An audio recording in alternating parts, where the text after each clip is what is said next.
What's up mga migs? Natakaron sa may sentrio o magtan-out ta sa John Wick 3. The most anticipated movie na ko ni for 2019 aside sa Endgame.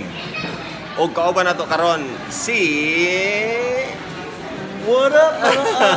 What It's up? your boy, Ton Escol. Ayun, tatagalog ba tayo ngayon o hindi? Ayan na, sa vlog ko na lang. Anong gagawin natin?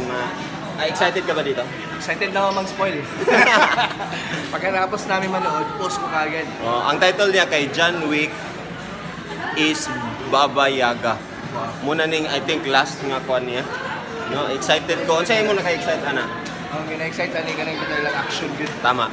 Basta John Wick. Basta John Wick mo na gid. Wala gyud makapildi. Murag excited ko kung anong basin mansiran ni kung kinsa si kanang anong Baba Yaga ang ngalan.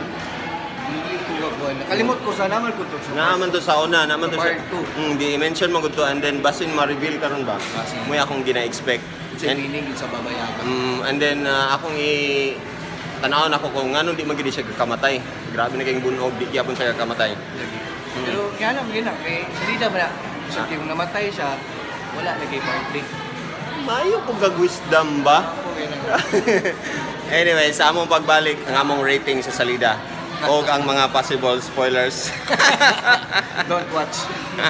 What's up?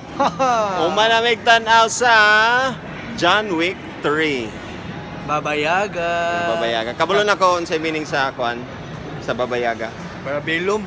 Dili ang Baba Yaga mo to siya ang pasabot ana nga ikaw ang last nga tao nga makit-an niya. Munang Baba Yaga, munang kadlukan siya. Kaya basin mamatay na kapag man makita nimo siya. Ay, batog ay. Pero ang Parabellum, which is muna siya ang subtitle sa title. No, Unsay meaning? No, basta to war. Basta Prepare for war. Muna siya ang meaning. So, unsay rating nimo? Pili mo lang istorya. Unsay rating nimo? Ang rating ba kung 1 to 10, grabe, 100. 100 kung napalay sobra sa 10. Kulay sobra sa 10. Grabe kay siya kakuan. Basta, i-ready na gitidaan yung kuan. Yung voice, pagsinggit, kay... Pero kuan, sa ako, pareha gyapon siguro may murag endgame ni og level. Pero sa ako bitaw, feeling ako mas ang yang ka-intense ang intense bitaw. Mas grabe ni bay. Mas grabe para sa akong John Wick. Kung sa part 2 kay dili ka kaginhawa karon murag kuan gyud malumos. Mabakabuga gyud ka. Makabuga. Mga buga gyud. So tanan mo mga migs, nakoy 3 facts unta pero wala na di na ako magstorya kay basin ma-spoil mo kay dagan kay sa inyo ang ganahan ani mo tan-aw. So, paki-subscribe na lang sa yan channel. Ton Escol. And of course, Master Popi, subscribe na karon na dayan. Bye-bye.